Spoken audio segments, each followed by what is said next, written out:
സാറേ, ആദ്യം എല്ലാവർക്കും നമസ്കാരം. പിന്നെ നമ്മുടെ ഈ വിദ്യാർത്ഥികൾക്ക് എല്ലാവർക്കും നമസ്കാരം. ഈ ചെറിയ അങ്കിളിൻ്റെ നമസ്കാരം. ഓക്കെ, ഇവർ വന്നിരിക്കുന്നത് നവോദയ സ്കൂൾ മായന്നൂർ, തൃശ്ശൂർ. ഓക്കെ, അങ്ങനെ വന്നിരിക്കുന്ന കുട്ടികളാണ്, നവോദയ സ്കൂളിൽ നിന്ന് വന്നിരിക്കുന്ന കുട്ടികളാണ്. അപ്പോൾ എന്താണെന്നറിയില്ല, ഇപ്പോൾ ഈ കുട്ടികളെ കണ്ടപ്പോൾ എൻ്റെ കുട്ടിക്കാലമാണ് എനിക്ക് ഓർമ്മ വന്നത്. നമ്മൾ സ്കൂളിൽ 2ാം ക്ലാസ്സിലും 3ാം ക്ലാസ്സിലൊക്കെ നമ്മൾ ഗവൺമെൻറ് സ്കൂളിൽ പഠിച്ചതാണ്, കുത്താമ്പുള്ളി, അതുപോലെ മായന്നൂരും പഠിച്ചതാണ്. അപ്പോൾ നമ്മൾ ഓരോ എക്സ്കർഷനെ നമ്മളൊക്കെ വിളിച്ചു കൊണ്ടുപോകുമ്പോൾ അതൊക്കെ ഓരോന്ന് ഇങ്ങനെ കാണുമ്പോൾ നമ്മുടെ ആ മുഖത്തുള്ള ചിരി, ആ പഴയ ഓർമ്മയുടെ ചിരിയും ആ ഓർമ്മകളും അതിൻ്റെ കൂടെ ഇതെല്ലാം കാണുമ്പോൾ എന്താണെന്നറിയില്ല, എനിക്കൊരു വലിയ സന്തോഷമാണ്. എന്നുവെച്ചാൽ ഈ അനുഭവം അത് എത്ര വയസ്സായാലും ഇത് എല്ലാവരുടെയും മനസ്സിലുണ്ടാവും. സാർ കറക്റ്റല്ലേ? തീർച്ചയായിട്ടും. അത് 80 വയസ്സായാലും ശരി, 60 വയസ്സായാലും ശരി, 50 വയസ്സായാലും ശരി, ഈ കുട്ടിക്കാലം, ഈ എക്സ്കർഷൻ എന്നുള്ളത് ഒരു സംഭവമാണ്. ആ കുട്ടികളുടെ മുഖത്തുള്ള സന്തോഷമാണ് എനിക്ക് കിട്ടിയത്. എല്ലാവരും അത്രയും സന്തോഷത്തിലായിരുന്നു. ഇതിനെല്ലാം എനിക്ക് നന്ദി പറയേണ്ടത് ശങ്കരനാരായണൻ സാറും വിഷ്ണു സാറും, ഇവർക്കാണ് ഞാൻ ആദ്യം നന്ദി പറയേണ്ടത്. ഓക്കെ സാർ, നമ്മൾ ഇതിനെപ്പറ്റി വല്ലതും പറയാനുണ്ടെങ്കിൽ 2 വാക്ക്. തീർച്ചയായിട്ടും.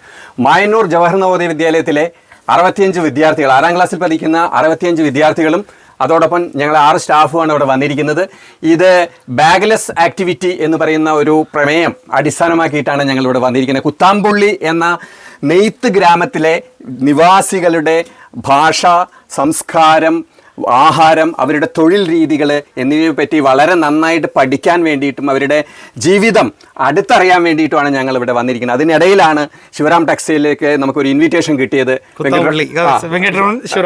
വെങ്കട്ടരാമൻ സാറ് നമുക്കൊരു ഇൻവിറ്റേഷൻ തന്നത് വളരെ സന്തോഷമുണ്ട്. മായന്നൂർ നവോദയ വിദ്യാലയത്തിൻ്റെ പേരിലും ഞങ്ങളുടെ എല്ലാവരുടെ പേരിലും ആ നന്ദി നമ്മൾ അറിയിക്കുന്നു. തീർച്ചയായിട്ടും വലിയൊരു വസ്ത്രത്തിൻ്റെ ലോകമാണ് ഇവിടെ ഒരുക്കിയിരിക്കുന്നത്. കുട്ടികൾക്കും വളരെയധികം നല്ലൊരു എക്സ്പോഷറാണ് ഇവിടെ കിട്ടിയിരിക്കുന്നത്. കാര്യം അവർക്ക് ഇത്രയും നല്ല ടെക്സ്റ്റൈൽ സ്ഥാപനം സന്ദർശിക്കാനും അവിടെ ഉള്ള വസ്ത്രങ്ങളെ നേരിട്ട് കാണാനും അതിൻ്റെ ക്വാളിറ്റീസ് മനസ്സിലാക്കാനും അതുപോലെ നെയ്യുന്ന രീതികൾ മനസ്സിലാക്കാനും ഒക്കെ ഞങ്ങൾ കഴിഞ്ഞു. ഞങ്ങൾ ആ യാത്രയിലാണ്, അതിൻ്റെ ഇടയിലാണ് അവിടെ വന്ന് കയറിയത്. നമുക്കൊരു ഇൻവിറ്റേഷൻ തന്നതിൽ വളരെയധികം നന്ദിയുണ്ട് സാർ. സന്തോഷം സാർ. ഓക്കെ. ഞാൻ ജവഹർ നവോദയ വിദ്യാലയ തൃശ്ശൂരിൽ നിന്നാണ് വരുന്നത്. ഞങ്ങൾ 6ാം ക്ലാസ്സിലെ 65 കുട്ടികളാണ്. ഇവരെല്ലാവരും എൻ്റെ ഫ്രണ്ട്സാണ്. ഞങ്ങൾ കുത്താമ്പുള്ളിയിലെ നെയ്ത്ത് കാണാൻ വന്നതാണ്. അതിൻ്റെ ഭാഗമായി ശിവറാം ടെക്സ് കുത്താമ്പുള്ളിയിൽ വന്നു. അവിടെ ഞാൻ ഒരുപാട് സെറ്റ് മുണ്ടുകൾ, സാരികൾ, കല്യാണ സാരികൾ അങ്ങനെയൊക്കെ കണ്ടു. എല്ലാം നല്ല ഭംഗിയുണ്ടായിരുന്നു. ഞങ്ങൾക്ക് എല്ലാവർക്കും അത് നല്ലോണം ഇഷ്ടപ്പെട്ടു. നവോദയ വിദ്യാലയത്തിൻ്റെയും വക നന്ദി അറിയിക്കുന്നു.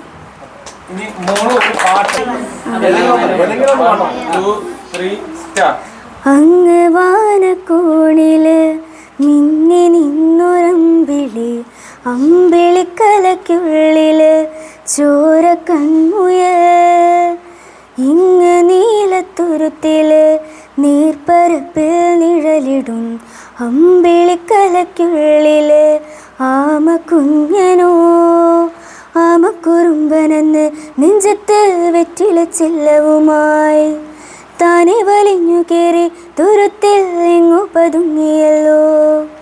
തറ കൊളുത്തുള്ളൂര ചിലക്കും വെറ്റില ചെല്ലത്തിലോ, ഭൂമിയെ പാടി മൂടും അത്രയും വെറ്റിലയിട്ടു വെക്കാം കുഞ്ഞിളം വാവേ.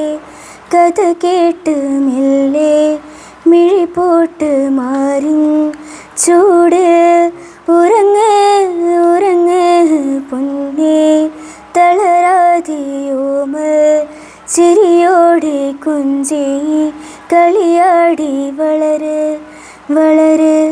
നീ നടന്നു പോകുമാ നീണ്ട നീണ്ട പാതയിൽ, കൈവിരൽ പിടിക്കുവാൻ കൂടെ ആരിനി. എതിരെ നിന്നതേതുമേ താനെ അങ്ങു നീക്കുവാൻ, ചാലു തീത്തുമെത്തുമേ നീരൊഴുക്കുകൾ. തൊട്ടുതലോടിക്കൊണ്ട് കാറ്റിലെ നൊമ്പരം മാറ്റിടുവാൻ, ആകാശ നക്ഷത്രങ്ങൾ ദിക്കെല്ലാം തെറ്റാതെ കാട്ടിത്തരും. മൂടുന്നിരുട്ടകറ്റാൻ തീയെന്നും മുന്നിൽ തെളിഞ്ഞുണരും. നീ എന്ന വിത്തെടുത്ത് മണ്ണോരോ കാടാക്കി മാറ്റിത്തരും കുഞ്ഞിളം വാവേ. കഥ കേട്ട് മെല്ലെ മിഴി പോട്ട് മാറി ചൂട് ഉറങ്ങ് ഉറങ്ങ് പൊന്നേ തളരാതിയോമൽ ചിരിയോടെ കുഞ്ചി കളിയാടി വളര് വളര്. ശിവറാം കുത്താമ്പുള്ളി.